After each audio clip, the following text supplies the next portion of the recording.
কক্সবাজারে পৌঁছেছেন প্রধানমন্ত্রী তারেক রহমান। জেলার পিএম খালি ইউনিয়নের পাতলি খাল পুনঃখনন করবেন তিনি। এছাড়া আজ সারাদিন কক্সবাজার জুড়ে রয়েছে প্রধানমন্ত্রীর নানা কর্মসূচি। এ নিয়ে বিস্তারিত জানাতে পাতলি খাল পাড় থেকে যোগ দিচ্ছেন সহকর্মী সাব্বির রোজ। আমরা জেনেছি বৃক্ষরোপণ ও খাল খনন সহ উদ্বোধন করবেন বেশ কয়েকটি প্রকল্পের। এছাড়া দিনভর আর কি কর্মসূচি আছে জানাবেন।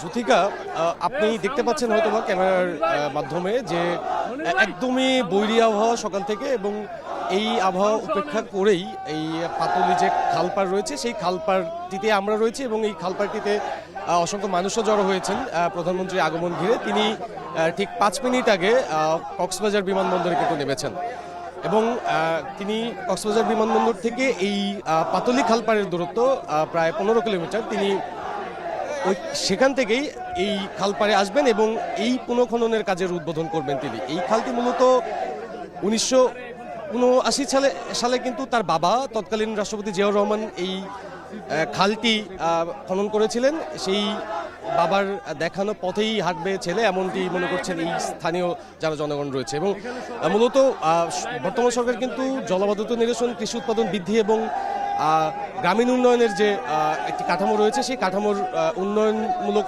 কর্মকাণ্ডের অংশ হিসেবে কিন্তু এই যে খাল সারা দেশে 5 বছরে 20,000 কিলোমিটার খাল খননের যে উদ্যোগ নিয়েছে সরকার, সেই উদ্যোগেরই অংশবিশেষ হচ্ছে এই পাতলি খাল। এই পাতলি খালের আরেকটি বিষয় আপনাকে আমি বলে রাখি, সেটি হচ্ছে যে 1979 সালে যখন তৎকালীন রাষ্ট্রপতি জিয়াউর রহমান এই খালটি খনন করেছিলেন, তখন কিন্তু তার সাথে নেপালের রাজা, ভুটানের রাজা, শ্রীলঙ্কার প্রধানমন্ত্রী এবং বিশ্বব্যাংকের প্রেসিডেন্ট কিন্তু সেই কার্যক্রমে অংশ নিয়েছিলেন। এবং স্থানীয়রা থেকে শুরু করে বিশেষজ্ঞ অনেকেই বলে থাকেন যে এই পাতলি খাল মূলত গ্রামীণ উন্নয়নের যে মডেল রয়েছে সেই মডেল হিসেবে অনেকেই এর পরবর্তীতে এসেছেন এবং সেই খালটি পরিদর্শন করেছেন। এই খালের মাধ্যমে মূলত 3 উপজেলার 12,000 হেক্টর জমি কিন্তু এই কৃষি সুবিধা পাবে, এবং এই অঞ্চল ভেদে যে জলাবদ্ধতা হয় সেই জলাবদ্ধতা একটি ব্যাপকভাবে নিরসন করে এই খালটি। এবং এই খালটি এই যে বৃষ্টির সময় যে পানি রয়েছে সেই পানিটি এই খালের মাধ্যমে এই অঞ্চলের এই পানিটি যায় হচ্ছে সমুদ্রে। এই খালটির পুনঃখনন শেষে আজ সারাদিন প্রধানমন্ত্রী কক্সবাজারে নানা কর্মসূচি রয়েছে। তার মধ্যে রয়েছে যে কক্সবাজার জেলার যে প্রথম শহীদ ওয়াসিম, যিনি 24-এর গণঅভ্যুত্থানে নিহত হয়েছেন, তার কবর জিয়ারত এবং তার পরিবারের সাথে কুশল বিনিময় করবেন। পাশাপাশি এই নবগঠিত কিছু উপজেলা রয়েছে, সেই উপজেলাগুলো ভিত্তিপ্রস্তর তিনি উদ্বোধন করবেন। এবং পাশাপাশি 5 বছরে যে সবুজ বাংলাদেশের যে আমরা দেখি যে বারবারই বলতে প্রধানমন্ত্রী কিন্তু বলেন যে বৃক্ষরোপণের একটি বিষয়কে কিন্তু তিনি তাগিদ দিয়ে আসছেন। সেই যে 5 বছরে 25 কোটি বৃক্ষরোপণ, সেই বৃক্ষরোপণ কর্মসূচির উদ্বোধনও আজ এই কক্সবাজার থেকেই হতে যাচ্ছে, সরকারের একটি বৃহৎ কার্যক্রম। মূলত আমরা দেখতে পাচ্ছি যে এখানে আমরা সকাল থেকেই দেখেছি বৈরী আবহাওয়া উপেক্ষা করে এখানে অপেক্ষা করছেন, এবং এই পুরো জায়গা জুড়ে আমি ক্যামেরাবন্দি করার চেষ্টা করেছি। সে বৃষ্টি উপেক্ষা করে অসংখ্য মানুষ অপেক্ষা করছে প্রধানমন্ত্রীর অপেক্ষায়। তিনি প্রধানমন্ত্রী হওয়ার পরে কিন্তু এটি কক্সবাজারের প্রথম সফর, এবং আমরা দেখেছি যে এই নিয়ে উচ্ছ্বাস উদ্দীপনার কোনো কমতি নেই। পুরো শহর জুড়ে একটি উচ্ছ্বাস বা একটি আমেজের পরিবেশ আমরা লক্ষ্য করেছি, এবং সেটি এখানেও দৃশ্যমান। তো জ্যোতিকা, আর কিছুক্ষণের মধ্যেই প্রধানমন্ত্রী এই যে পাতলি খালপাড় সেই খালপাড়ে এসে উপস্থিত হবেন এবং সেই পুনঃখননের কাজটি উদ্বোধন করবেন।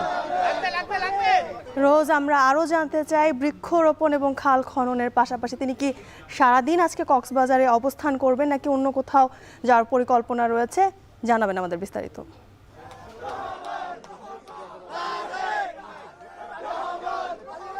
মূলত তিনি আজ সারাদিন কিন্তু কক্সবাজারেই আছেন, এবং কক্সবাজারের বিভিন্ন উপজেলা, 2টি নবগঠিত উপজেলা হয়েছে, সেই উপজেলার ভিত্তিপ্রস্তর স্থাপন করবেন।